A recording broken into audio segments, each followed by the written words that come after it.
I now played around the 10 hours of Assassin's Creed Shadows if we combine the play session at Ubisoft Quebec and the stream I did, and while I really enjoyed my time with the game, the things I want to go over here in this video did hurt the fun a bit and can, I think, realistically be fixed. So next to melee combat, Yasuke also has ranged options, and just like in Odyssey there are multiple arrow types and now also bullet types for you to select with the Teppo rifle that you unlock by spending skills in the dedicated skill tree. But as you can already see in the menu, all these icons look very similar, especially for the bullets, as they are just balls with different glowing effects. But it's even worse during combat, because all these bullet icons look even more similar now, while they do something completely different, and there's no way of telling which one you're using, only by shooting and wasting bullets. Same is the case for the arrows, by the way. While in Odyssey they gave these arrows very distinct colors and looks, so I really hope they improve that for Shadows before launch as well. Give them a color based on the element they have, or add like a text, something in the UI that tells me, okay, I'm now using this type of projectile. What I overall like in Shadows is how the world feels a bit more alive compared to previous games, and you also see this when you are wanted, because then every potential enemy will be looking for you and attack you on sight, not to mention the special guardians that will spawn and can also appear on roads when you try to escape and will then shoot at you. It's a really cool system, but the problem is that this wanted status only appears after an enemy rings a bell, and so far these alarm bells have only been in dedicated enemy camps or castles. So this means that if you go on a killing spree on the street without a bell close by, you will not get the wanted status,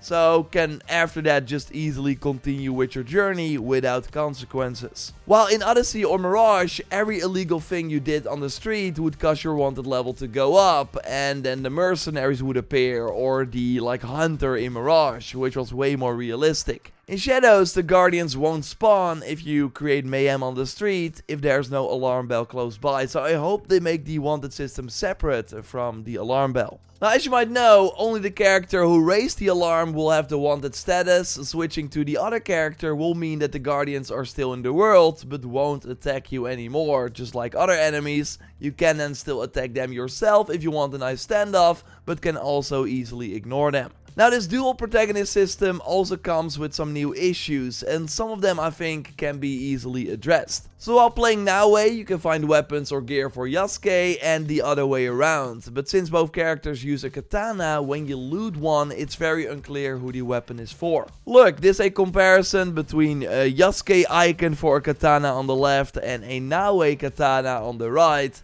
The same is, by the way, for the new accessory. The icon looks very similar. So it would be nice if there's like a Naue or Yasuke indication on the loot to highlight, yo, this is a piece of equipment for that character. Because now I would often go into the inventory to check my new gear, only to figure out that it was not for the character I was currently playing. A Naue icon would also go a long way for something else. And real quick, as you might know, I'm doing a giveaway for 3 copies of Shadows. Simply like the video, be a subscriber, and they can enter via the special link in the pinned comment. Ubisoft said that almost all the content can be done with either Naue or Yasuke, so I was really surprised to find out that 2 of the, say, 6 locations I could try could not be completed with Yasuke. Like, no idea, of course, how this will be in the final game, but I do think it would be nice if Ubisoft would let us know beforehand that Yasuke cannot get all the collectibles in this location, so basically not complete it to get the rewards. Now, they do have this line, Yasuke says, when he cannot reach the top of a few points, but also here it would be much nicer if I would open up the world map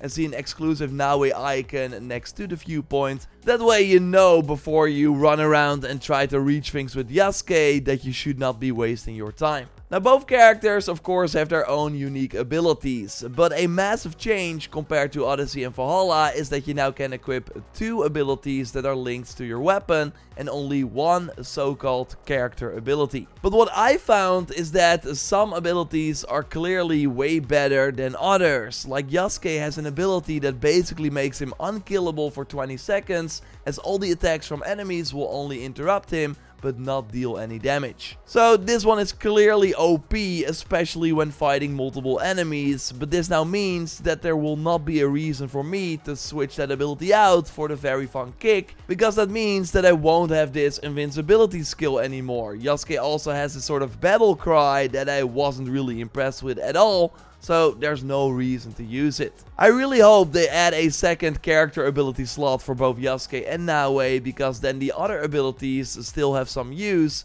and the crazy part is that there is still room for it. Like, there's nothing in the circle or B spot right now, so unless they have like a special skill tree that unlocks later on in the game, I don't see a reason why they would not populate that with an extra character skill. I at least hope they do. So you can very easily remove your hideout buildings and other things you placed, and then you will get your resources back. So to check our dedicated settlement video with a ton of info and new gameplay on this very impressive feature. If you haven't watched it yet, I will leave a link to it at the end of this one. But a thing I think many people will be asking for after launch is a way to save the base you have created. Because right now, if you spend a lot of time building a cool hideout but want to try something new, you will lose the base you currently have, so are less enticed to try new things. Of course, even cooler would be if we could upload these layouts to the cloud and then other people could download our creations and then use them for yourself. I would love that, because I can already tell that other people will be way more creative than I am, but I do know that this cloud feature is way easier said than done.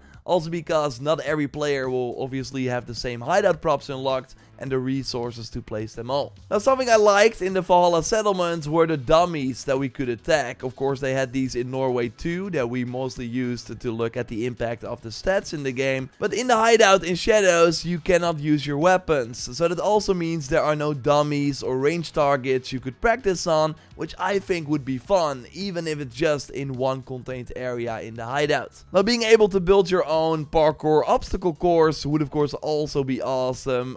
Just some things that I think could really elevate that user-creator content idea that the hideout right now is already pushing.